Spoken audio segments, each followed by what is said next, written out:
Welcome back, student. Today we will start our chapter number first, that is a chemical reactions and equations. And in it we will see we divided this in the part form. This is our part first for the chemical reactions and equations topic. In this lecture we will see the physical changes and chemical changes as well as their characteristic. Physical changes, what is meant by physical changes, what is meant by chemical changes, and the characteristics of physical changes and chemical changes we will see.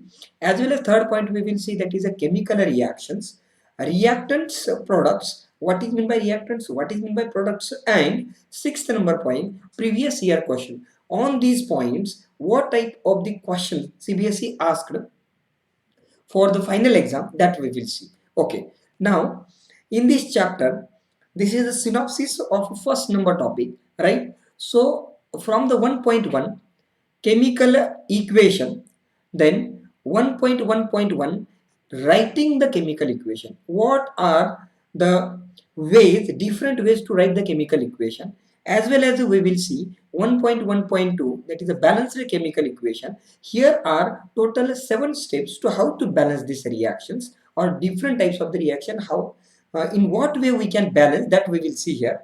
As well as in 1.2 types of the chemical reaction, right? For example, 1.2.1 combination reaction. What is meant by combination reaction? What are the activities under the combination reaction, that we will see.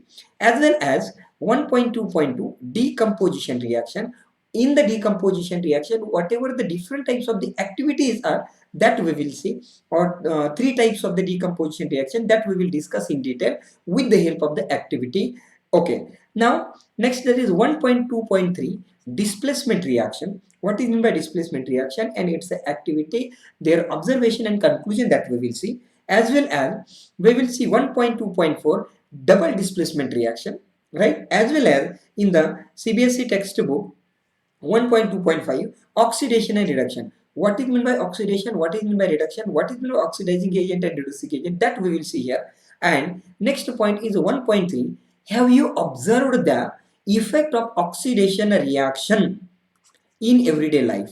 In everyday life, oxidation reaction effect, where it will happen, that we will see, right? And 1.3.1 corrosion. What is meant by corrosion, right? How to avoid the corrosion, or what is the chemical content of the corrosion, that we will see.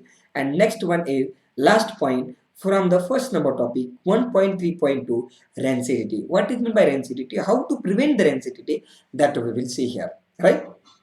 And one of the most important features of this channel, we discuss all the activities included 1.1 to 1.11. From the first number topic 1 to total 11 activity are there, with the help of, in the NCERT textbook, with the help of aim, material required, procedure, observation and conclusion. Whatever the activity, that activity we will discuss in this form, right? Aim, material required, procedure, observation and conclusion form, right? Next one is a multiple choice question, right? As well as all in text question, right? Exercise question is covered in this PDF or in this lecture series, right? And last one, previous year questions, different types of how the applicative level questions asked, that I included in it. And what's higher order thinking skill questions, that also I included, that in the step by step we will see with the help of these above concepts in the form of the synopsis, right? So this is the introductions of the first number topic, right? There are so many situations in our daily life and we can observe the various changes alike.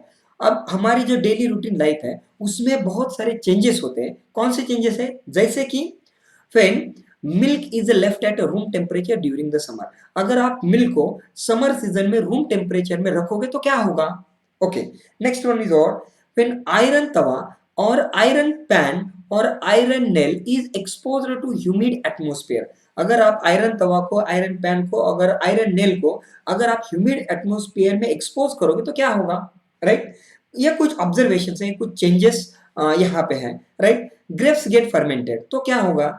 Food is cooked, अगर food cook होता है process तो उसमें क्या होता है, right? Then food, fifth number that's changes, food gets digested in our body, जब food digest होता है हमारी बॉडी में तो क्या चेंजेस होते हैं, राइट? वी रिस्पायर, अगर हम रिस्पायर करते हैं तो उसमें क्या क्या चेंजेस होते हैं वो एक हमको देखना है। और ये चेंजेस है ब्रेकिंग, अगर मान लो कोई आयरन आर्टिकल ब्रेक होता है तो क्या होगा, as well as last here I taken that change combustion of the fuel in our vehicle. तो ये कुछ चेंजेस हैं, राइट। अगर ये चेंजेस हमारे डेली लाइफ में होते हैं, राइट, कुछ चेंजेस मैंने लिए हैं। So scientist what did, scientist classify the changes. तो साइंटिस्ट लोगों ने क्या किया है, ये जो 8 चेंजेस यहाँ पे हैं, मतलब ऐसे मैंने एग्जाम्पल के फॉर्म में लिया है, ऐसे बहुत सारे चेंजेस है।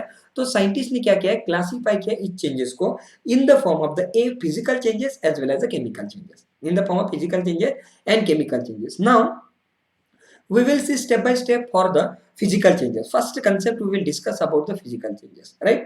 A change in which physical properties of the substance changes, right? अब फिजिकल चेंज में क्या हो रहा है, जो सब्सटेंस है, मान लो कोई भी आपका सब्सटेंस है, उस सब्सटेंस की सिर्फ फिजिकल प्रॉपर्टी चेंज हो रही है, but chemical composition does not change. अब फिजिकल चेंजेस में कोई भी सब्सटेंस आप ले लो, उसकी फिजिकल प्रॉपर्टी चेंज होगी, पर कोई केमिकल कंपोजिशन जो उसका है वो चेंज नहीं होगा, उसको हम फिजिकल चेंज बोलेंगे। A change in which physical property of the substance he changes but chemical composition does not change is called as annual physical changes, right? For example हम यहाँ पे लेते हैं freezing। freezing मतलब क्या होता है, मान लो वाटर है, लिक्विड को हम सॉलिड में कन्वर्ट करेंगे, मतलब पानी को, यहाँ पे वाटर को हम क्या करेंगे, आइस में कन्वर्ट करेंगे, राइट। अगर आइस में कन्वर्ट हो रहा है तो वहां पे क्या हो रहा है, वो लिक्विड फॉर्म में है, उसका फॉर्मूला वाटर है, आइस में है, उसका फॉर्मूला भी वाटर है, सिर्फ उसकी स्टेट में बदल हुआ है, फिजिकल स्टेट में बदल हुआ है। लिक्विड का कन्वर्जन सॉलिड में हुआ है फ्रीजिंग में।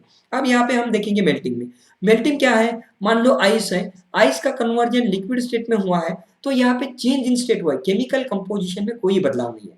मान लो हम वाटर को बॉईल करेंगे, water is undergoing to boiling, boil करोगे तो वाटर वेपर होगा, उसका फॉर्मूला भी H2 रहेगा, मतलब लिक्विड का कन्वर्जन क्या होगा, गैसियस फॉर्म में हुआ है, मतलब चेंज इन स्टेट हुआ है।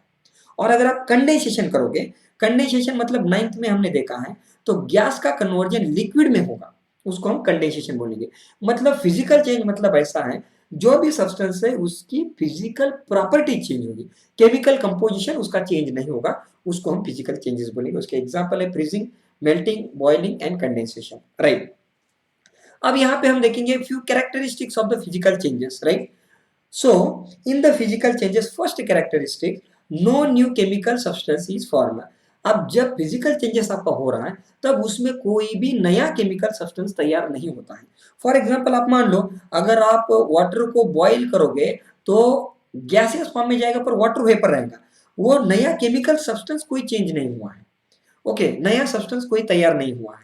ओनली द फिजिकल स्टेट और some of the physical properties of the substance change, सिर्फ यहाँ पे फिजिकल स्टेट चेंज हुआ है, सॉलिड लिक्विड का कन्वर्जन यहाँ पे गैसियस में हुआ है, मतलब चेंज इन स्टेट हुआ है। ये आपका फिजिकल चेंजेस का कैरेक्टरिस्टिक्स है, right. And this change is temporary, this change ये क्या है, चेंज टेम्पररी है। मान लो यहाँ पे आपने क्या किया है, सॉलिड है, राइट मतलब आइस है, आइस को आपने हीट किया तो वो हो गया लिक्विड, राइट, लिक्विड को आपने हीट किया तो वो हो गया गैस स्टेट में, राइट। अब गैस को आप हीट जैसे निकाल लोगे तो लिक्विड हो जाएगा, लिक्विड का हीट निकालोगे आइस हो जाएगा। मतलब ये क्या है, चेंज टेम्पररी है, इसमें कोई भी नया केमिकल कंपाउंड तैयार नहीं हुआ है, सिर्फ फिजिकल प्रॉपर्टी चेंज हुए हैं, और ये है आपका features of the chemical reaction. So change is a temporary. Next one, the identity of the substance is maintain, right. अब मान लो यहाँ पे फ्रेंड, मान लो यहाँ पे आइस है, लिक्विड है और गैस है, ये चेंजेस हुए हैं, ये क्या है, आइडेंटिटी क्या है, सेम है, आइडेंटिटी मेंटेन है। यहाँ पे वाटर है, यहाँ पे वाटर है, यहाँ पे वाटर है, आइडेंटिटी मेंटेन है, आइडेंटिटी कोई लूज नहीं हुई है यहाँ पे, ये इस बात को आपको ध्यान में रखना है, identity of the substance is maintain, right. So in a short way I will take the revision of the physical change. Physical change में क्या होता है, सिर्फ फिजिकल प्रॉपर्टी चेंज होती है सब्सटेंस की, केमिकली कोई नया कंपाउंड चेंज नहीं होता है। फॉर एग्जांपल फ्रीजिंग है, मेल्टिंग है, बॉइलिंग है, कंडेंसेशन है। और कैरेक्टरिस्टिक्स में क्या है, नया केमिकल सब्सटेंस तैयार नहीं हो रहा है, सिर्फ फिजिकल स्टेट में आपके बदलाव आ रहा है, और ये चेंज जो है वो टेम्पररी है, उसको हम फिजिकल चेंज बोलेंगे। और जो भी आइडेंटिटी है सब्सटेंस की वो एज इट इज मेंटेन की जाती है, ये आपका फिजिकल चेंज है, राइट। हम आगे जाएंगे, सेकंड नंबर का चेंज है that is your chemical changes. आपका सेकंड नंबर का चेंज क्या है, केमिकल चेंज है। अब इसका डेफिनेशन क्या है, a change in which one or more substances changes into new substances with a different chemical composition। अब मान लो आपका एक सब्सटेंस है, एक सब्सटेंस का कन्वर्जन और एक से ज्यादा सब्सटेंस का कन्वर्जन दूसरे नए सब्सटेंस में हो रहा है, पर उसकी प्रॉपर्टी, केमिकल प्रॉपर्टी डिफरेंट है, उसका केमिकल कंपोजिशन डिफरेंट है, उस चेंज को हम केमिकल चेंज बोलेंगे, राइट। फॉर एग्जाम्पल, यहाँ पे I will take one example, burning of the candle और rusting of iron, these are the two example of the chemical change, right। तो ये परमानेंटली है, राइट। हम यहाँ पे और एक एग्जांपल लेते हैं। मान लो स्टूडेंट, यहाँ पे मैंने मिल्क लिया है, milk are undergoes the lactobacillus enzyme that will convert into the curd. So in the curd the sour taste is developed. sour मतलब अम्बट टेस्ट आता है, sour taste is developed. Why? Because the lactic acid is generated in the curd. CBSE asked the question in a which acid is present in the curd, so that is your lactic acid. That's the one, no, this question for 1 mark. So milk undergoes the lactobacillus enzyme, it will convert into the curd. Curd is sour in the taste because of a development of the lactic acid, but lactic acid not present in the milk. Now imagine the taste of the milk and imagine the taste of the curd. Both the tastes are different. Means, but student, from the curd we cannot get back milk. Means it is a permanent change. Conversion of milk into the curd is a permanent change, and that is why this change is called as a chemical change. It means we can conclude chemical change is your permanent change. Right, ये यहाँ पे ऐसा है, मतलब milk का conversion अगर lactobacillus enzyme डालोगे तो कर्ड में हो जाएगा, कर्ड का टेस्ट सोर लग जाएगा, क्यों? क्योंकि लैक्टिक एसिड जनरेट होगा। अब कर्ड से आप मिल्क में बाद में कन्वर्ट नहीं कर पाओगे, उसको कर्ड को मिल्क में कन्वर्ट नहीं कर पाओगे, इसलिए वो परमानेंट चेंज होगा और इसलिए वो केमिकल चेंज होगा और नया कंपोजिशन आ गया यहाँ पे। मिल्क में स्टार्टिंग में लैक्टिक एसिड नहीं था, यहाँ पे लैक्टिक एसिड आ गया है, ये एक बात है। अब यहाँ पे हम एक एग्जांपल लेते हैं, burning of the magnesium ribbon is a chemical change. अगर आप मैग्नीशियम रिबन लेते हो और उसको बर्न करते हो, राइट, मैग्नीशियम रिबन का मान लो Mg है और उसका बर्न करते हो ऑक्सीजन के साथ, हीट करोगे तो आपको मिलेगा magnesium oxide, right. Now the properties of the magnesium and properties of the oxygen and properties of the magnesium oxide is totally different, and this magnesium is present in the solid form, oxygen is present in the gaseous form, and magnesium oxide is present in the ash form. From this ash we cannot get magnesium and oxygen back, that is why it is a permanent change and that is why it is a chemical change. तो chemical change क्या है? आपका permanent change है। मान लो magnesium को आप heat करोगे oxygen के साथ तो मैग्नीशियम ऑक्साइड आ जाएगा, तो ऐश फॉर्म में है वो, और ऐश फॉर्म से तुम बाद में मैग्नीशियम सॉलिड को ऑक्सीजन गैस को सेपरेट नहीं कर पाओगे, इसीलिए वो परमानेंट चेंज है, दैट इज वो केमिकल चेंज है, राइट। और इसीलिए इसको बेटरली अंडरस्टैंड करने के लिए हम कैरेक्टरिस्टिक्स ऑफ केमिकल चेंजेस ले रहे हैं, right. Identity of the original substance is completely lost. अब पहला क्या था? हमारा मिल्क था, मिल्क का कन्वर्जन कहाँ पे हो गया? तो कर्ड में कन्वर्जन हो गया, मतलब ओरिजिनल जो सब्सटेंस है उसका आइडेंटिटी कंप्लीटली लॉस्ट होता है, ये यहाँ पे है, करेक्ट है।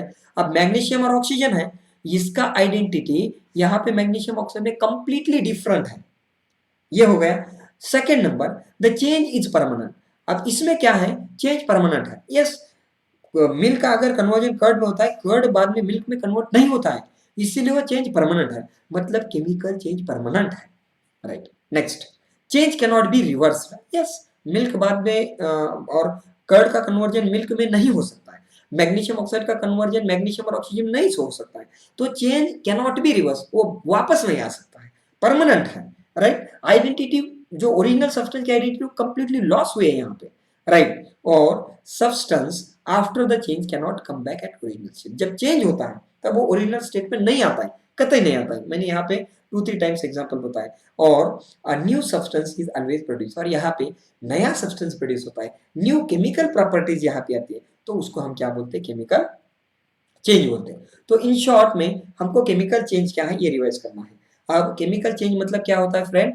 केमिकल चेंज मतलब एक और एक से ज्यादा सब्सटेंस चेंज होते हैं नए सब्सटेंस में विद डिफरेंट केमिकल कंपोजिशन, उसको हम केमिकल चेंज बोलते हैं। एग्जांपल है बर्निंग ऑफ कैंडल और रस्टिंग ऑफ आयरन। यहाँ पे हमने एग्जांपल लिया था सुअर टेस्ट इज डेवलप्ड, अम्बट होता है, taste is developed due to the formation of acid, lactic acid in the milk, right, in the curd is generated, right. So this is your permanent change and that is it is your chemical change. यहाँ पे एक change लिया था, और magnesium और oxygen को आप heat करोगे आपको मैग्नीशियम ऑक्साइड मिलेगा। मैग्नीशियम ऑक्साइड से आप मैग्नीशियम और ऑक्सीजन बाद में नहीं मिला आ सकता है आपके पास, तो ये क्या हो गया आपका परमानेंट चेंज हो गया, केमिकल चेंज हो गया। और इसमें कैरेक्टरिस्टिक देखेंगे, जो ओरिजिनल सब्सटेंस है उसकी आइडेंटिटी कंप्लीटली लॉस्ट होती है। ये केमिकल चेंज मतलब परमानेंट चेंज होता है, ये रिवर्स नहीं होता है, change can not be reverse. और सब्सटेंस जब एक बार बदल जाए तो ओरिजिनल स्टेट में बाद में नहीं आ सकता है, और यहाँ पे न्यू सब्सटेंस फॉर्म होता है। ये आपका केमिकल चेंज है, राइट। अब यहाँ पे क्वेश्चन नंबर 1 सीबीएसई को 1 मार्क के लिए, सीबीएसई 2011 1 मार्क के लिए यहाँ पे क्वेश्चन आया है। State one basic difference between the physical change and a chemical change. यहाँ पे फिजिकल चेंज का और केमिकल चेंज का एक एक डिफरेंस बता दीजिए। तो हमने कैरेक्टरिस्टिक्स में देखा है, तो आप उसको एक बार जस्ट रिवाइज करो, आपका हो जाएगा। फिजिकल चेंज में क्या है, केमिकल चेंज में क्या होता है, वो आप यहाँ से पढ़ लो, ऐसा इसके ऊपर क्वेश्चन है। सो वो जो मटेरियल मैंने दिया है उस हिसाब से आप इसको सॉल्व कर सकते हो, राइट। अब आगे हम जाएंगे, that is my question number second. Question number second, what is meant by the chemical reaction. ये सीबीएसई 2011 में 1 मार्क के लिए क्वेश्चन आया है, केमिकल रिएक्शंस का मतलब क्या है। So answer of the chemical reaction, a chemical reaction is a process in which transforms one और more substance to the new substance. एक और एक से ज्यादा सब्सटेंस दूसरे सब्सटेंस में ट्रांसफर होता है, उसको हम केमिकल रिएक्शन बोलते हैं। यस, अब मिल्क है, मिल्क का कन्वर्जन हमने कर्ड में किया है, तो एक सब्सटेंस का कन्वर्जन दूसरे सब्सटेंस में हुआ है और परमानेंटली हुआ है, उसको हम केमिकल रिएक्शन बोलेंगे, right. Now during this chemical reaction, अब जब ये केमिकल रिएक्शन होता है तब new substance is form with new property. Yes, जब भी आपका केमिकल रिएक्शन कंप्लीट होगा तब नया सब्सटेंस फॉर्म होगा विद न्यू प्रॉपर्टीज, नई प्रॉपर्टीज आएंगी, उसको हम क्या बोलेंगे, केमिकल रिएक्शंस बोलेंगे। फॉर एग्जांपल, अब यहाँ पे हम एक एग्जांपल लेते हैं और इसके ऊपर क्वेश्चन है 1 मार्क के लिए, right. Hydrogen has the burning property and oxygen is supports for burn।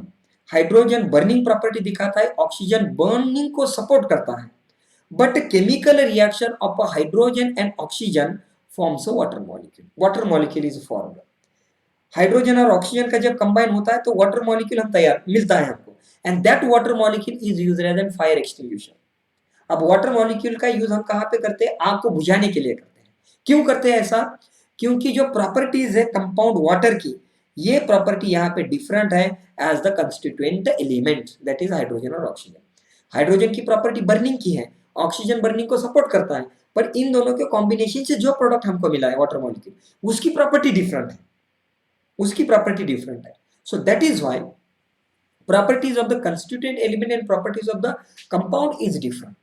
सो ये केमिकल रिएक्शन हो गया, इसका मतलब यहाँ पे एक नया सब्सटेंस मिल गया विद न्यू केमिकल प्रॉपर्टी, इसको हम केमिकल रिएक्शन। इसका हम शॉर्ट में रिवाइज करते हैं, केमिकल रिएक्शन मतलब क्या, सीबीएसई 2011 में 1 मार्क के लिए इसके ऊपर क्वेश्चन आया है। केमिकल रिएक्शन मतलब वन और more substance transforms into the new substance with new property, उसको हम केमिकल रिएक्शन बोलेंगे। यहाँ पे हाइड्रोजन की बर्निंग की प्रॉपर्टी, ऑक्सीजन सपोर्ट करता है बर्निंग को, पर जो इनके कॉम्बिनेशन से प्रोडक्ट बना है वाटर मॉलिक्यूल, वो फायर को एक्सटिंग्विशर करने के लिए, मतलब आग बुझाने के लिए काम करता है। मतलब यहाँ पे जो स्टार्टिंग मटेरियल हाइड्रोजन ऑक्सीजन, उसकी प्रॉपर्टी डिफरेंट है, और उससे तैयार हुआ हुआ कंपाउंड, उसकी प्रॉपर्टी डिफरेंट है। तो ये हो गया मेरा केमिकल रिएक्शन। अब ये थर्ड नंबर का जो पॉइंट है ना दोस्तों, उसके ऊपर कैसा क्वेश्चन है, यहाँ पे देखो सीबीएसई 2011 में 1 मार्क के लिए इसके ऊपर क्वेश्चन आया है। Hydrogen being an highly inflammable, yes, hydrogen जो है वह ज्वलनशील पदार्थ है, गैस है।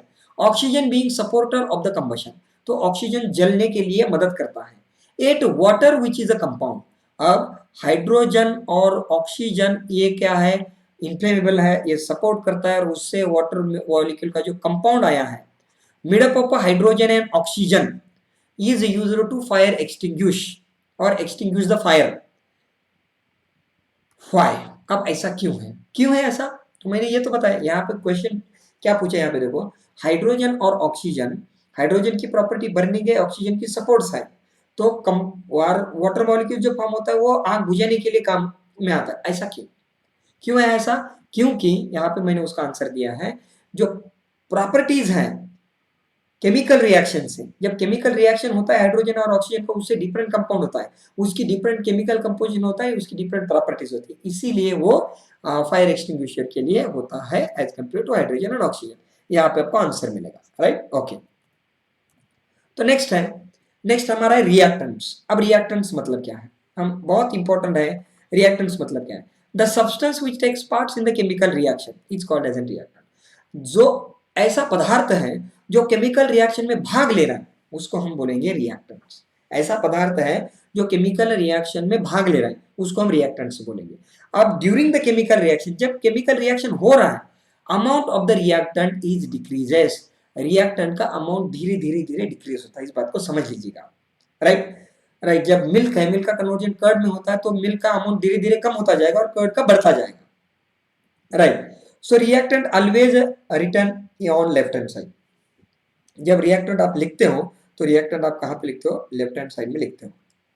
इन शॉर्ट में क्या लिखना है रिएक्टेंट के लिए, ऐसा सब्सटेंस है जो केमिकल रिएक्शन में भाग लेता है, उसको रिएक्टेंट बोलेंगे। केमिकल रिएक्शन जब होता है तो रिएक्टेंट का रेट और amount of the reactant decrease होता है, और रिएक्टेंट जो है ऑलवेज लेफ्ट हैंड साइड में लिखा हुआ होता है। राइट अब हम आगे देखेंगे इसका अपोजिट प्रोडक्ट, जो रिएक्टेंट के अपोजिट हमको बात करना है। Right so this is the one, the substance which formed as a result of a chemical reaction.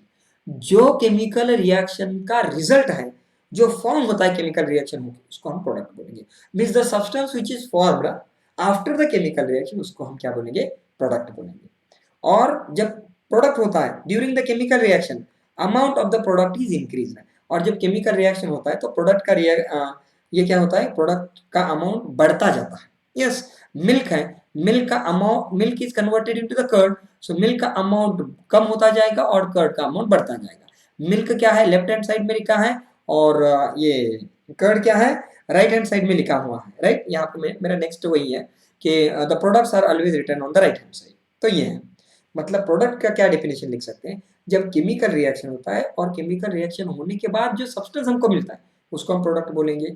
और जब प्रोडक्ट केमिकल रिएक्शन होता है, amount of the product increases, और प्रोडक्ट क्या है, राइट हैंड साइड में लिखा हुआ होता है। ये एक है, हमने देखा, रिवाइज किया।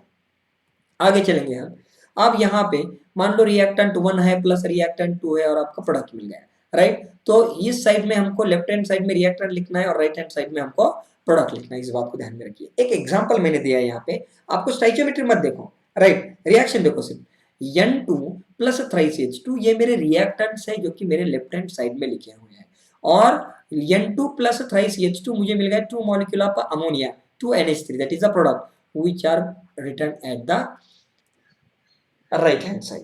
तो ये मेरे लेफ्ट हैंड साइड के रिएक्टेंट है और राइट हैंड साइड के एरो के इस साइड के प्रोडक्ट है, which is in the right hand side. Right ये है यहाँ पे। Right means nitrogen and hydrogen are reactant and ammonia are product, वही मैंने यहाँ पे आपको बोला है। राइट तो ये बात है। अब यहाँ पे मेरा क्या है, कॉन्सेंट्रेशन देखो, कॉन्सेंट्रेशन वर्सेस टाइम। अब क्या है, रिएक्टेंट स्टार्टिंग में ज्यादा होता है, मिल्क यहाँ पे ज्यादा होता है और कर्ड यहाँ पे कम होता है स्टार्टिंग में। Right so reactant rate is decreases during the chemical reaction, reactant is decreases and product क्या होता है, धीरे धीरे धीरे धीरे बढ़ता जाता है। तो reactant is decreases and product is increases, reactant is present at left hand side and product is present at the right hand side। तो यहाँ पे हमको ये देखना है। तो कैसे रिवाइज कर सकते हैं हम इसको, रिएक्टेंट धीरे धीरे कम होता जाएगा, प्रोडक्ट धीरे धीरे बढ़ता जाएगा। सो ये यहाँ पे आपको इमेजिन करने के लिए हेल्पफुल रहेगा। Right so this is our first lecture for the chemical reactions and equation. अगर अभी तक हमारे चैनल को सब्सक्राइब नहीं किया तो सब्सक्राइब कीजिएगा, लाइक कीजिएगा, शेयर कीजिएगा, और अगर अच्छा लगता है तो आपकी कमेंट हमारे पास पहुंचा दीजिएगा। Thank you very much.